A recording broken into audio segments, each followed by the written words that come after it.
کہ پاکستانی قوم بے ادب یعنی ادب سے دور کیوں ہو گئی ہے۔ اس کے بارے میں پاکستان کے طول و عرض سے شمال سے لے کر جنوب تک کے جو ہمارے چوٹی کے دانشور ہیں وہ اس سوال کے جواب میں کیا کہتے ہیں، آئیے دیکھتے ہیں۔ دیکھیے، ادب جو ہے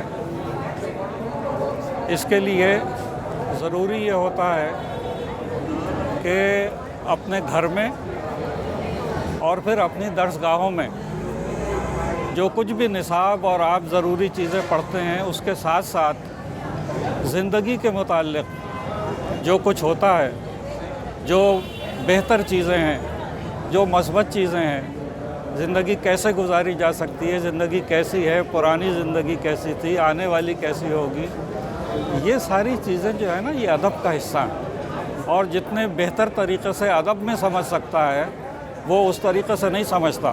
دوسرا تو سمجھنے کا طریقہ یہ ہے کہ اس کا اپنا تجربہ ہو۔ جب وہ اپنے تجربے میں جائے گا اور دکھ بھی اٹھائے گا اور خوشیاں بھی دیکھے گا تو وہ تو اس کا اپنا، مگر سیکھنے کے لیے، سمجھنے کے لیے ہمیں ان منظرناموں کو دیکھنا چاہیے، یہ ادب بتاتا ہے۔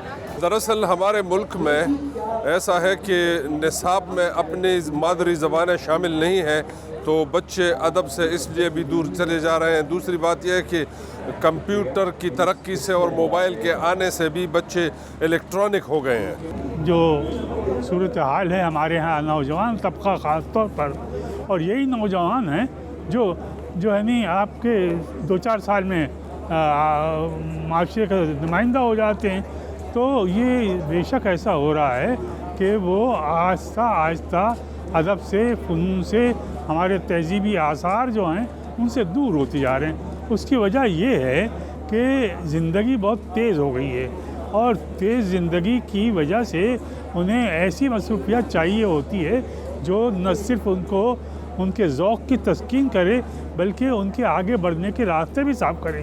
ادب ہمارا ایسا ہو گیا ہے کہ اس کا خود زندگی سے تعلق تھوڑا سا کمزور سا ہو گیا۔ ادب، تہذیب، آداب، یہ سب ماں کی آغوش سے ہی شروع ہوتے ہیں۔ ہماری ماؤں نے ہمیں کہانیاں سنا کر پالا، وہ ہماری گھٹی میں شامل ہے۔ آج کی ماں کیا اپنے بچے کو کہانیاں سنا کر پال رہی ہے، یا موبائل اس کے ہاتھ میں دیتی ہے کہ یہ کارٹون دیکھو اور بزی ہو جاؤ، اور خود وہ دوسری جگہ پر اسی ایکٹیویٹی میں مصروف ہوتی ہے۔